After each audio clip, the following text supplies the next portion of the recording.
질병관리본부가 우리 국민 3,055명을 대상으로 혈액에 코로나 바이러스 항체가 있는지 검사해 봤습니다. 그랬더니요, 약 3,000명 가운데 딱 한 명 비율로 그러니까 0.03%만이 항체를 갖고 있는 걸로 조사가 됐어요.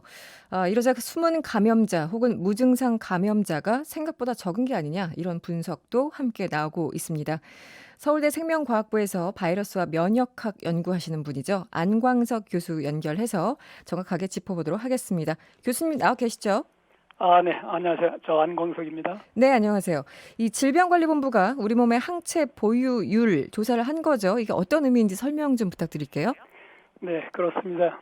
우리 국민들이 코로나19에 대해서 어느 정도 규모로 감염되어 있는 걸 알아보기 위해서 약 3,000명 혈액을 수집해서 코로나19 항체 여부를 조사한 것입니다. 네네.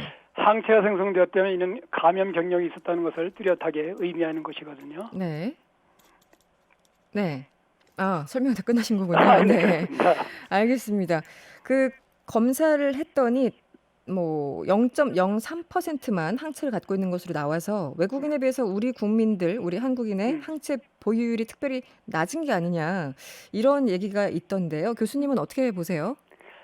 네, 그거 저 말씀드리기 전에 네네. 왜 이 항체 보유 조사를 하는가에 대해서 잠깐 말씀드리겠습니다. 네. 만일 이 증상이 없었더라도 코로나19에 걸리면 항체가 형성될 수 있는데 네. 이 항체 검사를 활용하면 우리가 몰랐던 무증상 확진자를 찾아낼 수 있고요. 네. 그다음에 국민의 정확한 감염 규모, 그다음에 집단 면역의 형성 정도를 파악할 수 있습니다. 또한 이렇게 축적된 데이터를 기반으로 해서 네. 향후 코로나19 백신이 개발됐을 때 국민 누가 코로나19 백신 접종을 해야 되는지 네. 추정할 수 있고요. 또한 미래에 출현할 팬데믹에 대해서 대처 방안을 설계하는 데 도움을 줄 수 있기 때문에 우리가 이제 이 항체 보유 조사를 한 거죠. 네네.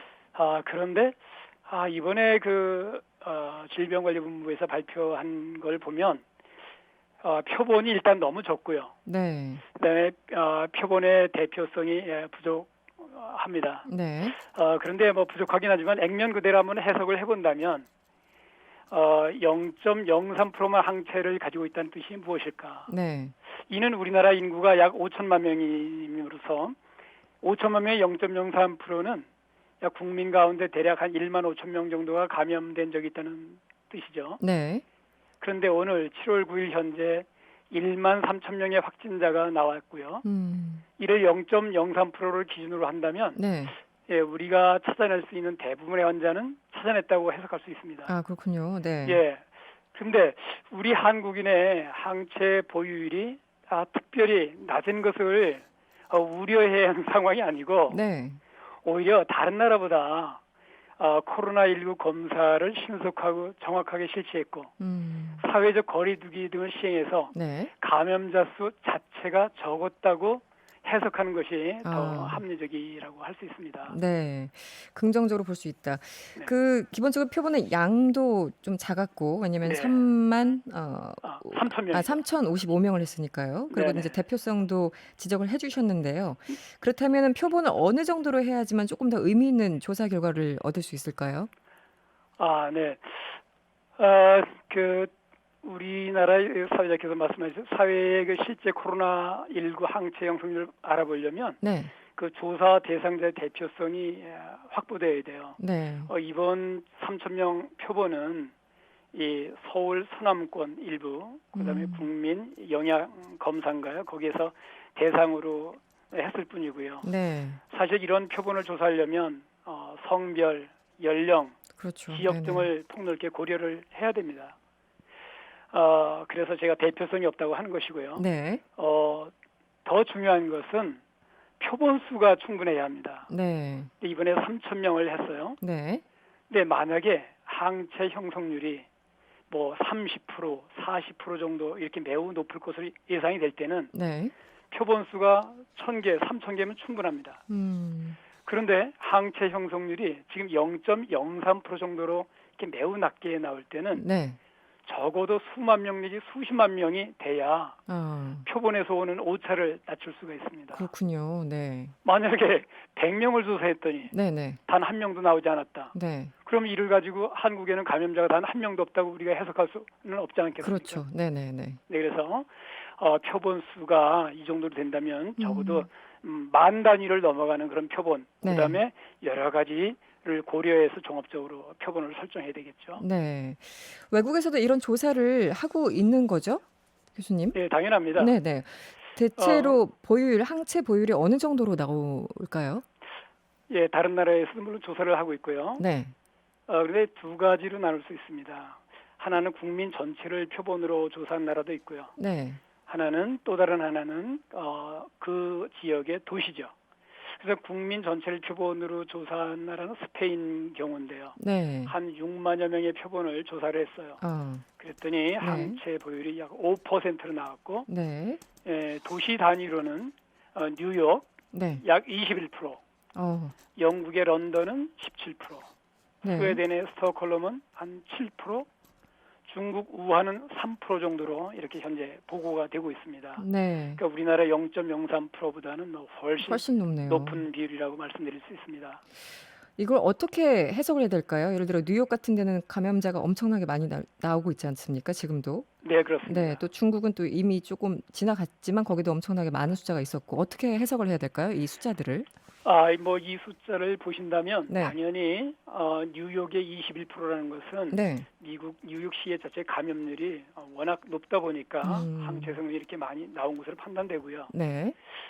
그런데 중국 우한 같은 경우에 네. 3%로 이제 보고되고 있는데 네. 조금은 생각보다는 낮다고 볼 수 있어요. 그렇습니다. 네. 이는 어떻게 해석할 수도 있냐면 현재 불행하게도 코로나19의 경우에 항체 생성이 되더라도 그 항체 지속 기간이 매우 짧은 것으로 나타나고 있습니다. 항체가 생성돼도 네네. 한 3개월 지나서부터는 항체 수준이 뚝 떨어지고요. 그렇군요. 그다음에 네. 최대 6개월을 못 넘는다는 그런 보고가 있기 때문에 벌써 이 코로나19가 발생한 지가 6개월이 지나고 있지 않습니까? 네네. 아마 그래서 이렇게 3%대로 이렇게 나오는 게 아닌가 네. 이렇게 판단을 하고 있습니다. 그러면 그 설명에 따르면 예를 들어 봄에 걸렸다가 네. 한 6, 7개월, 8개월 뒤에 가을에 네. 예를 들어 6개월 이상, 가을에 2차 재유행하면 또 걸릴 수도 있다는 뜻인가요? 이 네, 항체가. 그렇습니다. 보통 우리가 바이러스에 감염이 되면 네. 어떤 경우는 홍역이나 수두 바이러스 같은 경우에는 네. 한 번 걸리면 50년 이상을 갑니다. 네네. 항체가. 네. 그러니까 평생 보호되는데 그렇죠. 이 코로나 계열, 메르스, 사르스 이런 바이러스도 항체 기간이 1에서 2년밖에 가지 않고요. 네. 이 코로나19는 그중에서도 가장 짧은 6개월이라고 하는 것은 설령 지금 감염 경력이 있었고 지금 현재 항체가 갖고 있어도 네. 아마 이번 12월 달쯤 되면 더군다나 인플루엔자도 돌 텐데 그때 가면은 재감염에 항상 취약할 수 있다는 얘기죠. 네. 네. 그 어디죠? 제가 지금 헷갈리는데 스웨덴이었습니까? 이 처음에 초기에 집단 면역을 길러야 된다면서. 네. 네, 스웨덴 맞습니까? 네. 네, 맞습니다. 예. 스웨덴도 영국도 그랬고 영국도 그랬었고. 스웨덴도 그랬죠. 네. 그 가능한 얘기인가요? 지금 설명을 좀 듣다 보니까 힘들지 않을까 이런 생각도 드는데요. 네, 처음에 대개 우리가 인플루엔자처럼 네. 이거는 어차피 집단 면역을 가야 된다는 게 폭넓은 전문가들의 의견이었었어요. 그런데 영국과 스웨덴도 실패하고요. 특히 그 이탈리아가 많이 발병했었는데 네. 이탈리아 한 도시에서는 인구가 11만 명인데 네네. 사망자가 네. 우리 2만 명이 나왔어요.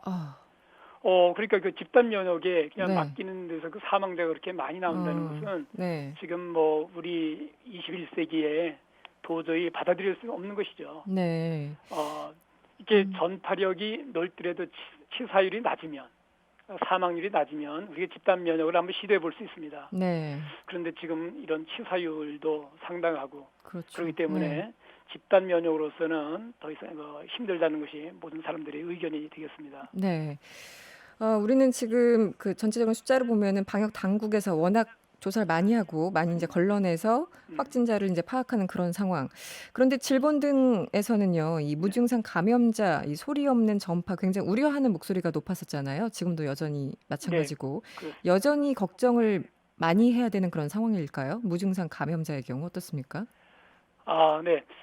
무증상 감염 매우 우려스럽긴 합니다. 네. 잠깐 그걸 설명하기 위해서 네네. 뭐 집단 면역을 잠깐만 말씀드린다면 네.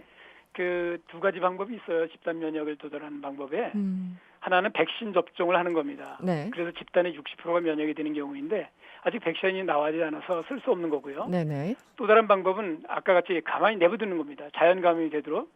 그래서 60% 항체를 형성하는 경우인데 이런 방법이 지금 작동되지 않을 거라는 것을 제가 말씀드리는 거고요. 네네. 지금 사회자께서 말씀드리는 무증상 감염 네.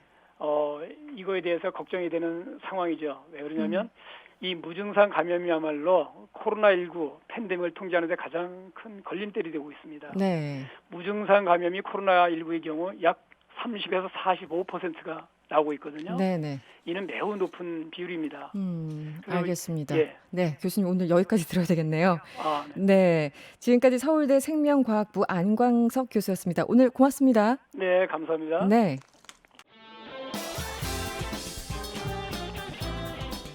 여러분의 퇴근길을 꽉 채워드립니다.